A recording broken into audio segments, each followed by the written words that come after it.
As is used along cruise ships, overnight we have travelled to a new destination. Today we are in Ísafjörður.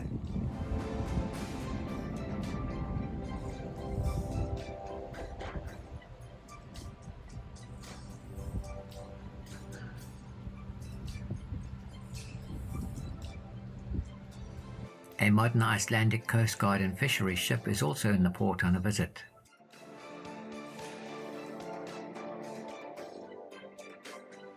Icelandic houses tend to be very colourful, and these in Ísafjörður are no exception. We are going up that road to Flattery, a fishing village. With a stop on the way over the mountains where we can see our ship in the harbour.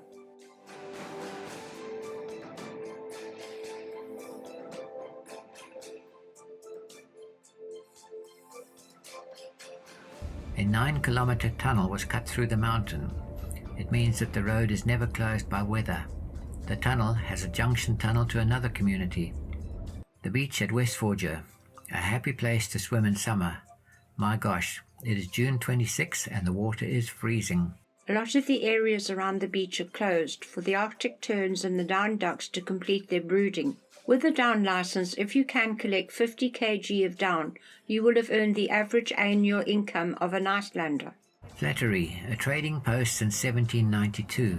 An avalanche in 1995 struck the village, killing 20 people and destroying 29 homes. These two images are on the foreshore in memory of this terrible event.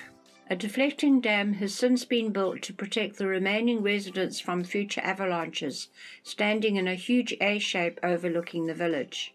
Looking at the steep mountains above the town, you can see the sense of the earth dam to deflect any avalanche snow. Kjartanshuis, built in 1884 for 2 shark fishing families. It is only the 4th house to be built in Flattery. Adolfsson Brothers Store, the oldest original store in Iceland. Gunnu Cafe, with its collection of dolls where we had Icelandic coffee, smoked salmon which was very tasty, and a cinnamon confection. Vagnin Restaurant, which has now been in this building for 40 years. No info as to who occupied it prior to this. House art, we saw glimpses of others, but our visit did not allow us for much investigation in Flattery.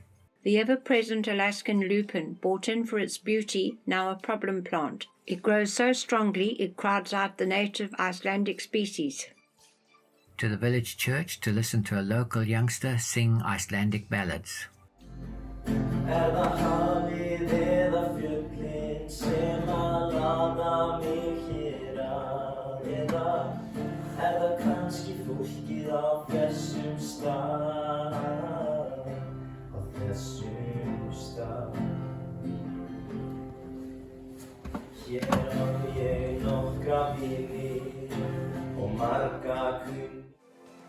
From here we board the bus to Skrudar, home of the first botanic gardens of Iceland and the furthest north in the world. Passing what they call shark's teeth avalanche defenses on the way.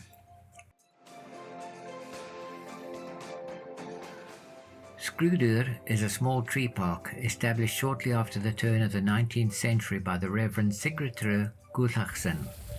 He also grew vegetables, using the garden as a part of the curriculum for the local school for young boys.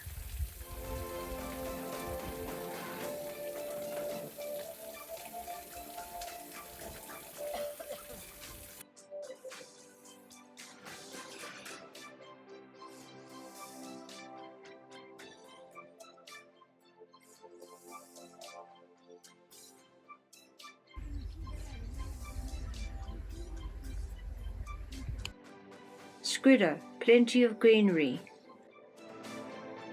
budding plants, and fully open flowers.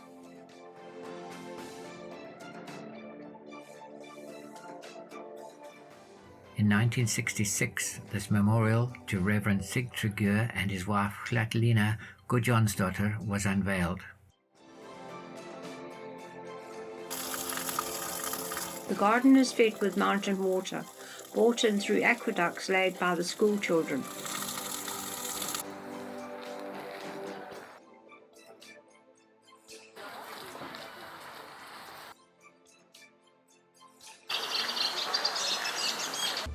We have to board the bus to return to our ship, passing this waterfall with a caravan park on the banks of the lower reaches of the stream.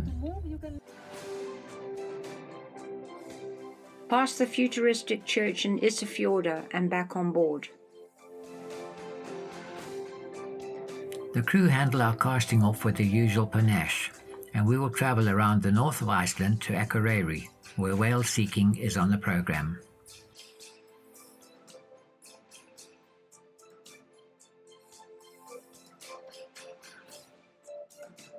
After a day out in the mild country air, the Sparrow beef looks most tasty. And it is.